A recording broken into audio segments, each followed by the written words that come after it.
नमस्कार, city centre show में आपका स्वागत है। मुंबई से मैं हूं पूजा भारद्वाज और शो की शुरुआत करेंगे जम्मू कश्मीर में हुई बम्पर वोटिंग की खबर से। जम्मू कश्मीर की आवाम ने 10 साल के बाद सीएम को चुनने के लिए वोटिंग की। पहले फेज में 7 जिलों की 24 विधानसभा सीटों पर वोटिंग हुई। 58.97% शाम 5 बजे तक मतदान हुआ। किश्तवाड़ में सबसे ज्यादा 77% और पुलवामा में 46% वोटिंग हुई। दिखाते सबसे पहले सिटी सेंटर शो में आपको ये रिपोर्ट।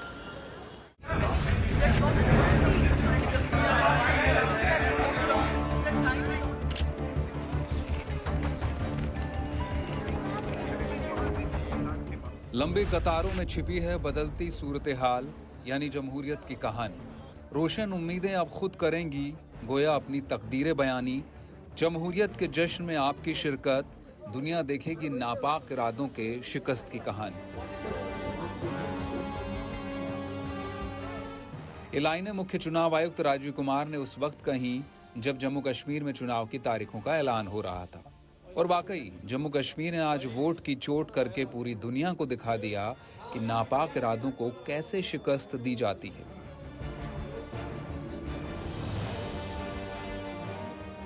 आज जम्मू कश्मीर के लोगों ने करारा जवाब दिया आतंकियों को। आवाम ने मुंह बंद कर दिया अलगाववादियों का। जम्मू कश्मीर के मतदाताओं ने चुप करा दिया कट्टरपंथियों को। जम्मू कश्मीर के नागरिकों ने शिकस्त दी है उन ताकतों को जो भारत की जमीन पर नापाक साजिश रचने के सपने देखा करते हैं। बुधवार को सूबे की 24 विधानसभा सीटों के लिए पहले दौर का मतदान हुआ। ये चुनाव इस लिहाज से अहम है क्योंकि 10 साल बाद असेंबली इलेक्शंस हो रहे हैं और अनुच्छेद 370 हटाए जाने के बाद पहली दफा विधानसभा चुनाव के लिए मतदान हुआ है। कश्मीर की 16 और जम्मू की 8 विधानसभा सीटों के लिए वोटिंग हुई। पहले चरण में 219 उम्मीदवारों के लिए राज्य के 23,27,000 लोगों ने मतदान में हिस्सा लिया और पूरे दिन मतदान केंद्रों पर लंबी कतार देखी गई। आप ये बताएं जनाब, क्या है मुद्दे इस इलेक्शन के? बस हम तो लोग यही डेवलपमेंट चाहिए, अमन चाहिए। अमन चाहिए, डेवलपमेंट जी सर, चाहिए। जी सर। क्या बिल्कुल अमन अमन चाहिए? अमन चाहिए। और क्या इश्यूज हैं जिनकी बुनियाद और बाकी काम भी चल रहा है उधर। काम होना चाहिए? काम होना हाँ, हाँ। बेरोजगारी तो खत्म होनी अच्छा, चाहिए। बेरोजगारी। जी सर, जी सर। बेरोजगारी तो खत्म होनी चाहिए। क्या कितने ज्यादा बेरोजगार हैं? हाँ, बेरोजगारी तो बहुत ज्यादा है, बहुत ज्यादा यहाँ बेरोजगारी। कोई नहीं लगा। अच्छा, नौकरी कोई नहीं लगती। नहीं। वो इशू है कि लोग कहते हैं नौकरी नहीं लगती मिलती है लोगों को, क्योंकि जो यहाँ अनएम्प्लॉयमेंट रेट है मुल्क में सबसे ज़्यादा बनी है और ख़ास तौर पे महिलाओं में, जहाँ आपको 48% जो अनएम्प्लॉयमेंट रेट है महिलाओं में। अब 8 अक्टूबर को जम्मू कश्मीर में कोई जीते कोई हारे, यहाँ के लोगों ने लोकतंत्र को जिस तरह से गले लगाया है, इससे बड़ा संदेश भला क्या हो सकता है।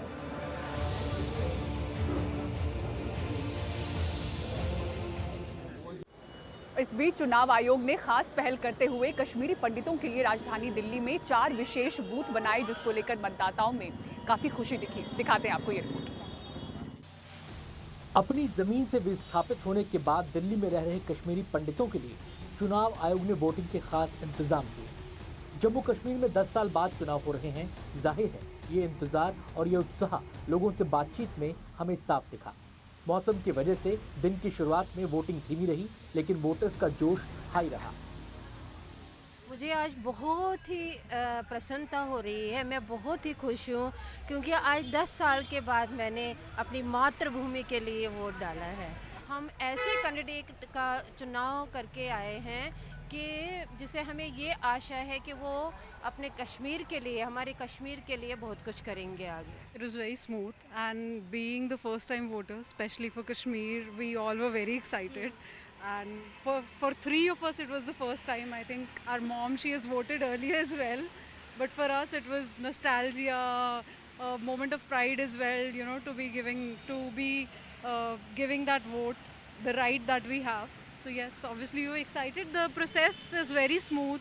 People are very helpful. The officials there are very helpful. So we just went there and casted our vote. So yeah. First time ये बहुत अच्छा अपॉर्चुनिटी है हर किसी के लिए। लाइक हमारे पास कोई रीज़न नहीं है वोट ना देने का। वो हमारी प्लेस पे आके हमें हेल्प कर रहे हैं वोट देने के लिए। मैं सबको अर्ज करूँगी जो भी है, everybody should go and cast their votes. Jammu Kashmir house के बाहर बने बूथ पर वोट करने आए विस्थापित कश्मीरियों ने उम्मीद जताई कि वो सुबह जरूर आएगी जब वो अपनी जमीन पर लौटेंगे। say the Election Commission have done a commendable job. I should appreciate this, and it is a privilege to Kashmiri Pandits that we have been provided the 4 polling booths. Jammu Kashmir house में वोटिंग के दौरान कुछ लोगों ने इस बात पर नाराजगी दिखाई कि उनके नाम वोटर लिस्ट में नहीं मिले। जाहिर है शिकायतें भी उस लोकतंत्र का ही हिस्सा हैं जिसने बड़ी धमक के साथ अपनी मौजूदगी दर्ज करा दी है। जम्मू कश्मीर में एक दशक बाद हो रहे विधानसभा चुनाव से न सिर्फ जम्मू कश्मीर वासियों के चेहरे पर रौनक है, बल्कि कश्मीरी पंडितों के चेहरे पर भी खुशी की लहर है। उन्हें उम्मीद है कि बदलाव के लिए हो रहे मतदान से न सिर्फ जम्मू कश्मीर का भविष्य बदलेगा, बल्कि कश्मीरी पंडितों की वापसी की राह भी आसान होगी। लेकिन चुनावी नतीजों के बाद ऐसा संभव होगा, ये देखना बड़ा दिलचस्प है। नई दिल्ली से एनडीटीवी इंडिया के लिए पल्लव मिश्रा।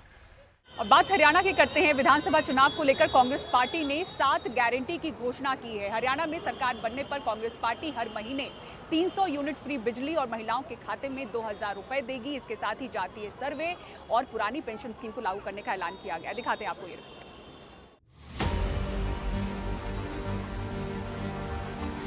500 रुपए गैस सिलेंडर के लिए हरियाणा के लिए कांग्रेस ने वादों की झड़ी लगा दी। विधवा पेंशन को 6000 रुपए। पार्टी की ओर से 7 गारंटियों का ऐलान किया और हर गारंटी में अलग अलग वादे हैं।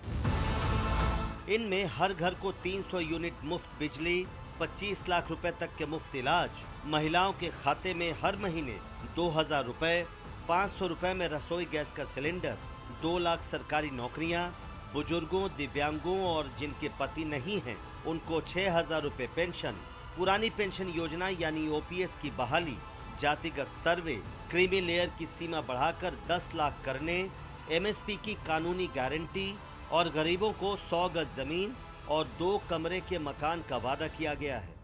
हम जो 7 गारंटी जो हरियाणा गवर्नमेंट की ओर से अनाउंस कर रहे,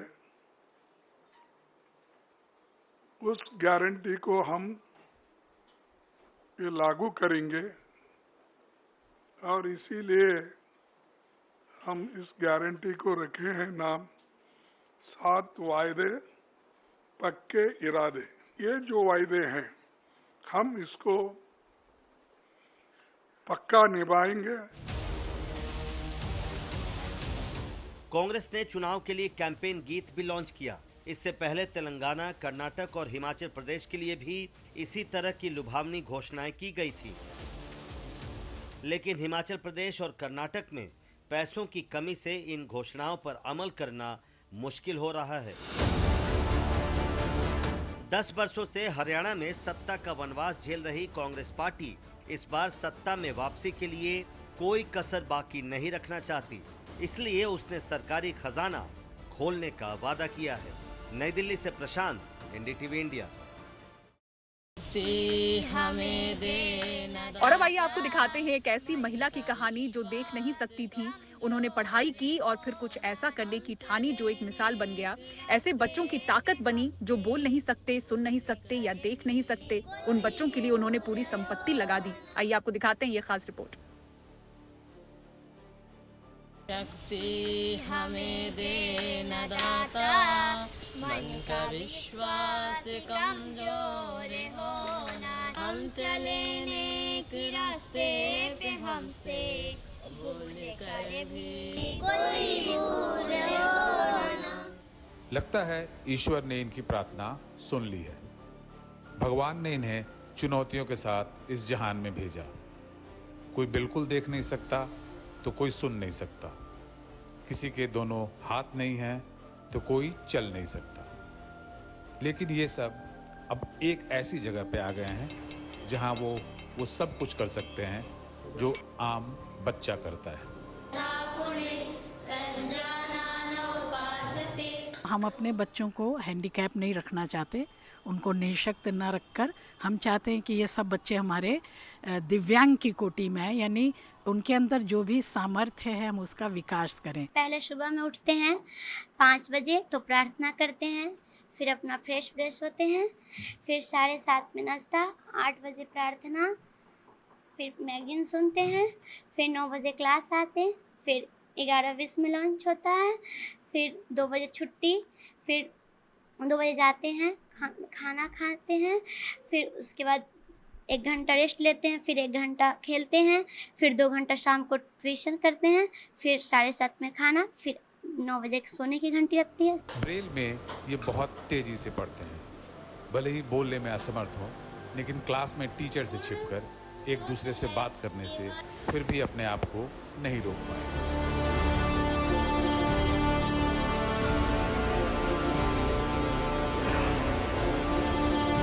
बिहार के मुजफ्फरपुर में शुभम नाम के स्कूल में तकरीबन 100 बच्चे सामान्य जिंदगी की जद्दोजहद कर रहे हैं। किसी भी समान बच्चे की तरह इनका दिन शुरू होता है प्रार्थना से,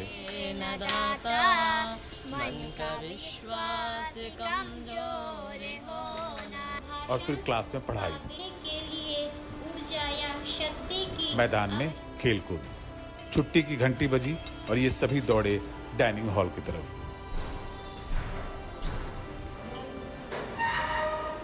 मुख बधिर होते हैं और दृष्टिबाधित होते हैं तो उनमें भाषाई संबंधित समस्याएं होती है। ब्लाइंड है तो कान को ज़्यादा मतलब काम लेते हैं तो उनका श्रवण शक्ति अधिक हो जाता है।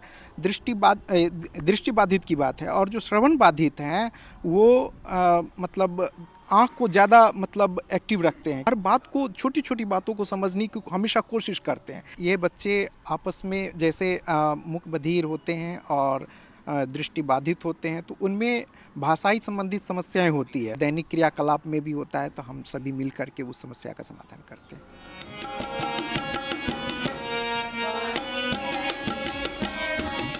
यहाँ सभी बच्चे एक दूसरे का सहारा हैं।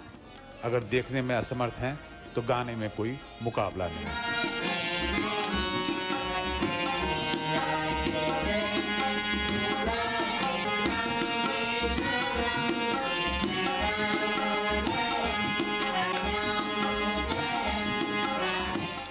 हाथ नहीं, लेकिन लिखावट इतनी सुंदर कि देखकर कोई भी चौंक जाए। बचपन से ही। तो ये तुमको ऐसे पैर से लिखना किसने सिखाया? ऐसे तो घर पे पापा मेरे सिखाए, उसके बाद जब यहाँ आए तो यहाँ पे शुरू पूरा लिखना सीखे, शुरू पापा ही किए थे मेरे। इन सब के पीछे चट्टान की तरह खड़ी हैं संगीता अग्रवाल, जो खुद भी जन्म से देख नहीं सकती। बावजूद इसके उन्होंने दिल्ली यूनिवर्सिटी से PhD की और इस समय मुजफ्फरपुर में एक कॉलेज में प्रोफेसर हैं। इन्होंने अपने घर परिवार की पूरी संपत्ति लगा दी इन बच्चों के लिए, ताकि वो भी समाज में अपनी एक जगह बना सकें। जन्म लेते ही जो दिव्यांग है, विकलांग है बच्चा, उसको जन्म से ही चुनौतियों का सामना करना पड़ता है।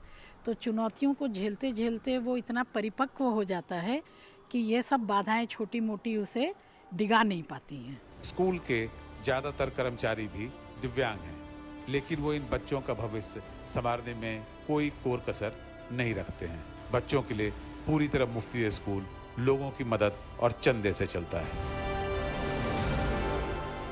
यहाँ पे लोकल सपोर्ट बहुत है और लोगों को बड़ा विश्वास है यहाँ। तो हम लोग CSR प्रोग्राम्स के लिए भी टाइम टू टाइम, मान लीजिए 15-20 प्रोजेक्ट्स पर एनम अप्लाई करते हैं तो 1-2 भी आ जाते हैं। 1993 से अब तक कई बच्चे यहाँ से निकलकर बड़े बड़े पदों पर बैठ चुके हैं और यही संगीता जी अपने लिए सबसे बड़ा पुरस्कार बताती हैं। हमारे यहाँ एक लड़का है RBI में बहुत बड़ा ऑफिसर है। इसी तरह से अभी पंजाब नेशनल बैंक में एक लड़का जो है हमारा वो मैनेजर है। और इसी तरह से कुछ बच्चे हमारे गवर्नमेंट स्कूल में टीचर्स हैं।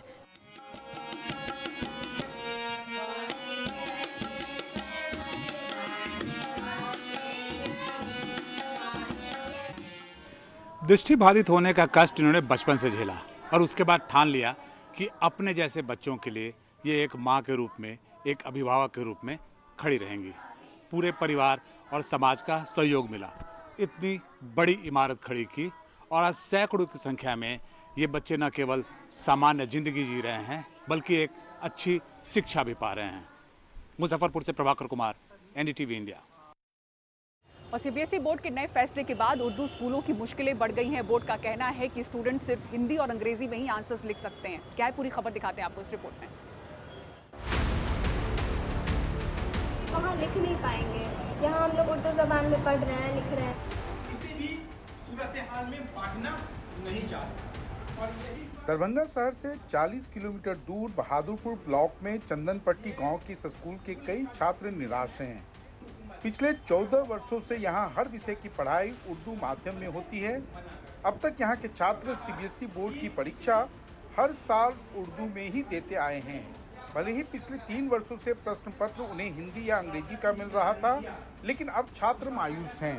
ये बहुत गलत तरीका है क्योंकि हम लोगों ने बहुत दिनों से उर्दू ही ज़बान में अपने पढ़ाई को यहाँ किया है, तो फिर वहाँ पे इंग्लिश या फिर हिंदी ज़बान जो दिया जाएगा उसको कैसे लिखेंगे, उसको कैसे समझ पाएंगे, तो ये बहुत गलत है। क्या समस्या क्या आगे सामने आप? मतलब कि वहाँ लिख नहीं पाएंगे, यहाँ हम लोग उर्दू ज़बान में पढ़ रहे हैं, लिख रहे हैं। हम लोग 1 क्लास से 12th क्लास तक उर्दू में पढ़ते आए हैं। रियाजी हो या साइंस हो या फिर सोशल साइंस हो, सब कुछ हम उर्दू में पढ़े हैं, तो हमने एग्जाम भी उर्दू में लिखा है। अगर डायरेक्ट से चेंज कर दिया जाता है, अगर 10 तक हम उर्दू में पढ़े उसके बाद डायरेक्ट इंग्लिश या हिंदी किया जा सकता है, तो हम लोग लिखने में बहुत मुश्किल होती है।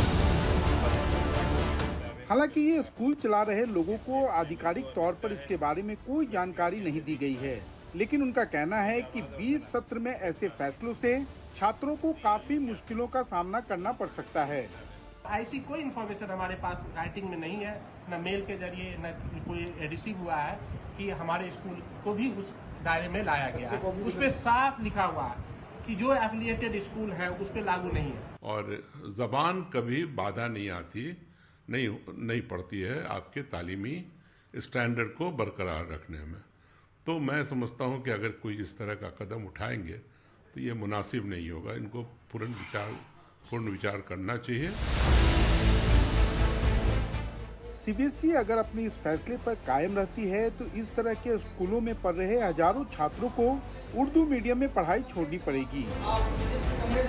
दरभंगा से प्रमोद गुप्ता के साथ मनीष कुमार, एनडीटीवी इंडिया के लिए।